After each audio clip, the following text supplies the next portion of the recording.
오늘 여호수아 말씀은 여리고성이 함락되는 이야기입니다. 그래서 여리고성 함락이 주는 교훈을 몇 가지 살펴보고 있습니다. 첫 번째는 우리의 싸움은 영적 싸움이고 그리고 이미 승리한 전쟁이다, 이렇게 말씀을 드렸습니다. 2절 말씀을 보면, 6장 2절 말씀을 보면, 여호와께서 여호수아에게 이르시되 보라, 내가 여리고와 그 왕과 용사들을 내 손에 넘겨주었으니, 이랬거든요. 그러니까 우리의 싸움은 하나님이 주관하시는, 이렇게 단순히 그냥 나와 대적이 싸우는 그런 싸움이 아니고 하나님께서 함께 하시는 싸움이고, 그리고 그 싸움은 하나님이 함께 하시기 때문에 이미 승리한 싸움이다 하는 것을 우리 본문이 알려주고 있습니다. 두 번째로는 모든 승리의 비결은 하나님의 말씀에 있다는 거죠. 4절 보면 언약궤를 중심으로 해서 움직입니다. 여리고성을 정복할 때 무기를 쓰는 게 아니었잖아요. 그 여리고성을 하루에 한 번씩 돌고 7째 날에는 7번 돌고 마지막 7번째 돌고 나서 소리를 지를 때 무너지게 됐는데, 그 돌면서 철저하게 언약궤 중심으로 합니다.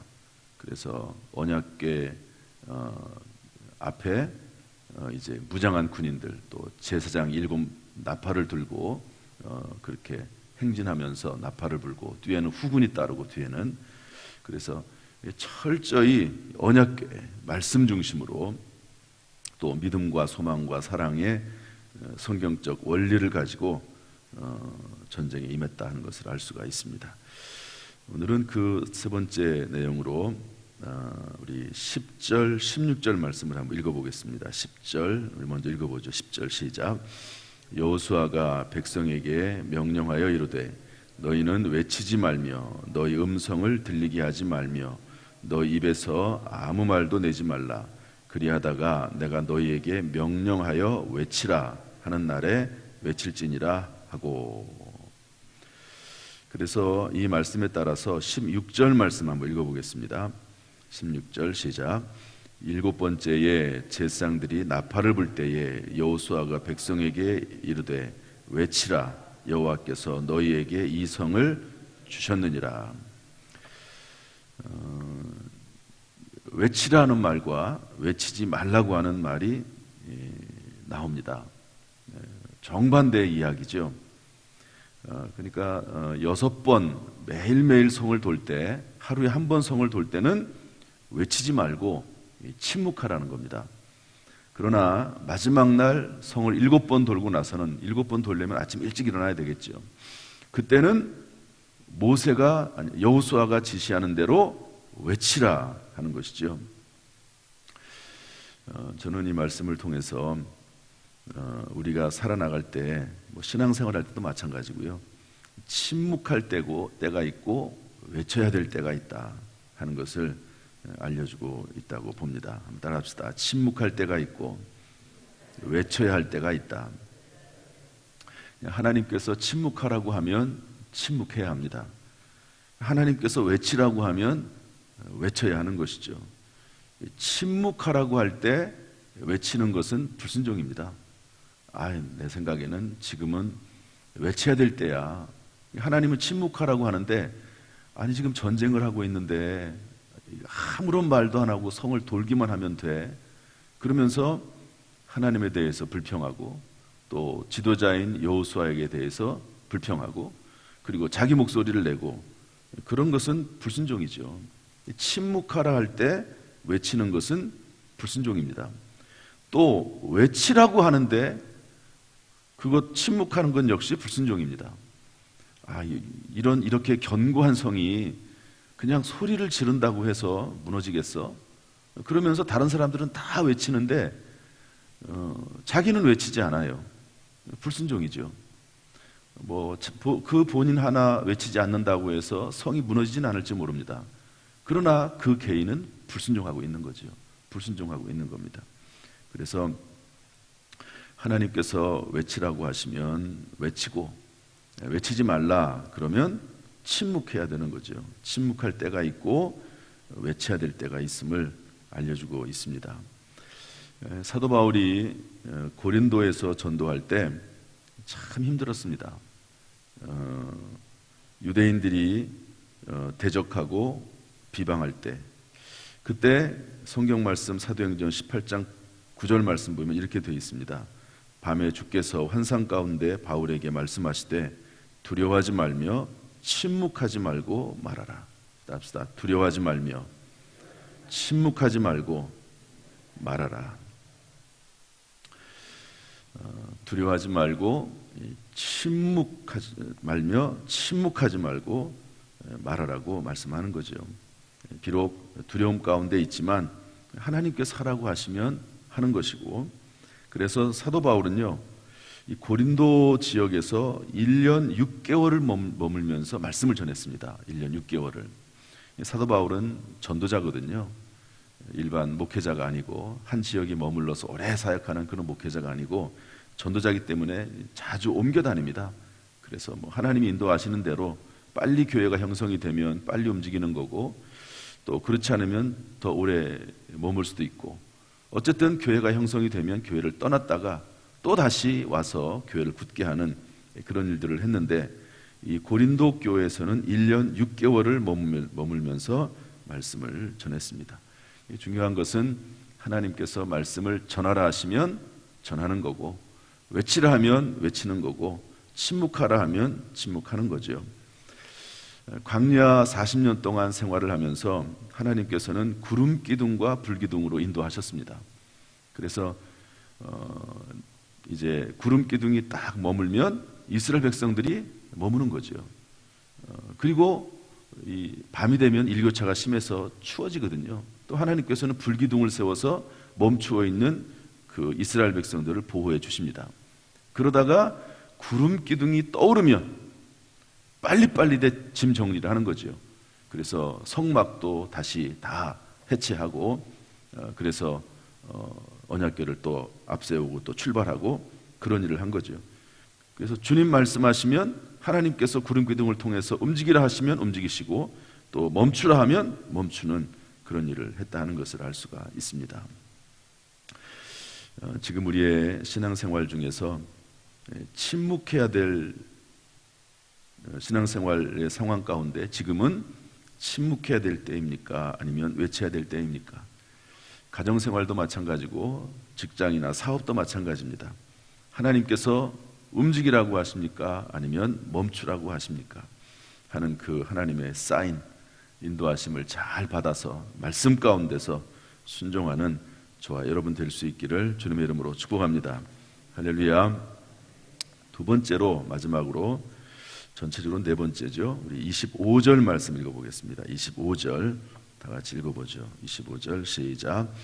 여호수아가 기생 라합과 그의 아버지의 가족과 그에게 속한 모든 것을 살렸으므로 그가 오늘까지 이스라엘 중에 거주하였으니, 이는 여호수아가 여리고를 정탐하려고 보낸 사자들을 숨겼음이었더라. 아멘. 기생 라합이 정탐꾼 2명을 숨겨줬죠. 그것을 통해서 이제 붉은 줄을 그 집에서 성벽으로 달아내리게 하고, 또 7번째 돌 때 성벽이 무너져 내리지 않습니까? 여호수아가 이야기해요. 그 정탐한 2사람에게 빨리 가서 라합과 그리고 그에 속한 모든 사람들을 구출해라 이야기하거든요. 그래서 2 정탐꾼이 그렇게 합니다.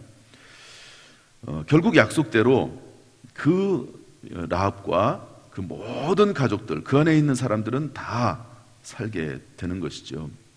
여기 이유를 분명히 밝히고 있습니다. 25절에 살려줬다. 라합과 그의 아버지의 가족과 그에게 속한 모든 것을 살려줬다.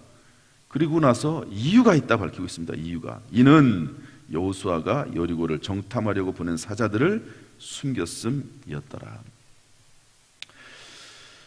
라합이 믿음 안에서 행한 선한 일에 대해서 거기에 대한 합당한 상급을 받았습니다. 하나님의 뜻 가운데 하나님을 위하여 교회를 위해서 행한 일은 반드시 상급이 있다는 것을 알려주고 있습니다. 여러분, 이 라합이 받은 상급은요, 단순히 그 당시 생명의 구원을 받은 그것뿐이 아닙니다. 그것은 그냥 현세에 잠시 주시는 복이라고 볼 수가 있고요. 이 축복은 상상 못할 정도로 그 후손과 후손들에게 이어지는 축복이었습니다. 여러분, 마태복음 1장 5절에 보면 이 기생 라합의 이야기가 또 나옵니다. 그런데 여러분, 기생 라합이 보아스를 낳습니다. 보아스는 오벳을 낳습니다. 오벳은 이새를 낳습니다. 이새는 다윗 왕을 낳습니다. 그리고 그 다윗 왕의 후손 가운데 예수 그리스도 메시아가 탄생하십니다. 그러니까 기생 라합은요, 다윗 왕의 고조 할머니가 됩니다. 참 상상할 수 없는 일이죠. 그 여리고성에서 죽을 수밖에 없는 여인이 정탐꾼 2명을 살려줌으로 인해서, 이게 철저히 믿음으로 한 행동이거든요.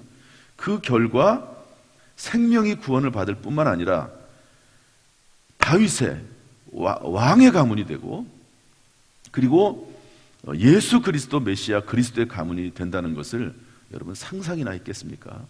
그런데 그런 일들이 일어나게 됐다 하는 것입니다. 사랑하는 성도 여러분, 우리가 주님을 위해서 행한 일, 믿음으로 행한 일은 반드시 하나님께서 우리에게 현세에, 그리고 우리의 후대에, 또 영원토록 하나님께서 상급으로 우리에게 보상해 주시고 갚아 주실 줄로 믿습니다. 여러분, 상급 신앙은 절대로 저급한 신앙이 아닙니다. 우리가 상 주심을 바라고, 모세도 히브리서 11장에 보면 그렇게 되어 있지 않습니까? 상 주심을 바랐습니다. 우리가 영적인 상, 하나님이 주시는, 세상적인 어떤 상이라는 개념이 아니고 하나님이 우리에게 합당히 주시는 상급의 개념으로 바라볼 때, 그런 상급을 바라보면서 일을 행하는 것은 정말 귀중한 일이라고 볼 수가 있습니다.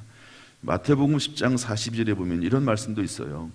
제자 이름으로 물 한 컵이라도 대접을 하면, 제자 이름으로라고 하는 말은 제자이기 때문에 이런 말입니다. 저 사람이 주의 종이기 때문에, 저 사람이 하나님의 백성이기 때문에, 그런 이유 하나만으로, 예수 그리스도와 연결되어 있다는 그 이유 하나만으로 물 한 컵이라도 대접을 하면 결단코 뭘 잃지 않겠다고요? 상을 잃지 않겠다 말씀하고 있는 거거든요.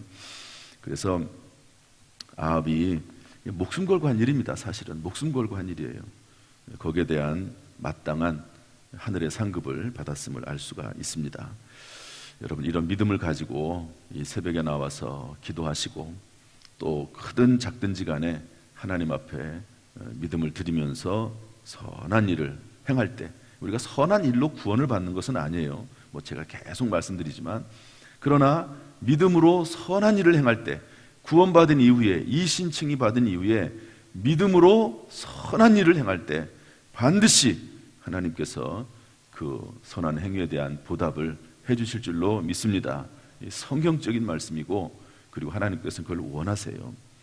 오늘 이 새벽에 나와서 기도할 때 하나님께서 우리의 기도를 사용하셔서 하나님의 거룩한 뜻을 이루실 줄로 믿습니다.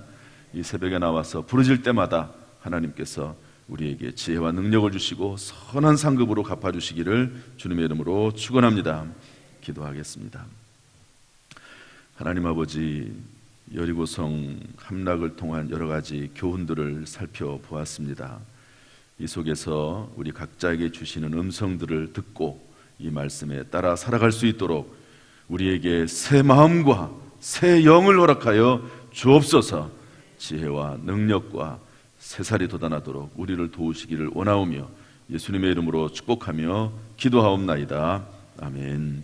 이제는 우리 주 예수 그리스도의 은혜와 아버지 하나님의 무한하신 사랑과 성령님의 교통하심이 이 시간 주 앞에 나와 기도의 사명을 감당하는 우리 모든 성도들에게 지금부터 영원토록 순간순간마다 함께 하시기를 간절히 축원하옵나이다. 아멘.